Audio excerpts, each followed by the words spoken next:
রাজ্যের বিশিষ্ট সাংবাদিকরা সংবর্ধিত। মঙ্গলবার ত্রিপুরা বিধানসভা নির্বাচিত বিশিষ্ট সাংবাদিকদের এই সংবর্ধনা প্রদান করে বিধানসভার লবিতে আয়োজিত এই অনুষ্ঠানে উপস্থিত ছিলেন রাজ্যপাল ইন্দ্রসেনা রেড্ডি নাল্লু, মন্ত্রী অনিমেষ দেববর্মা, বিধানসভার উপাধ্যক্ষ রামপ্রসাদ পাল, বিরোধী দলনেতা জিতেন্দ্র চৌধুরী, বিধায়ক বিরজিৎ সিনহা সহ অন্যান্যরা।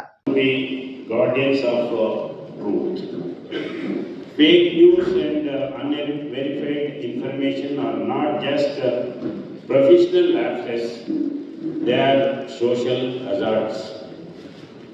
They mislead the public, create unnecessary confusion, and can even disturb peace and harmony. As journalists, your commitment to cross-checking facts and presenting balanced views is crucial in combating the menace.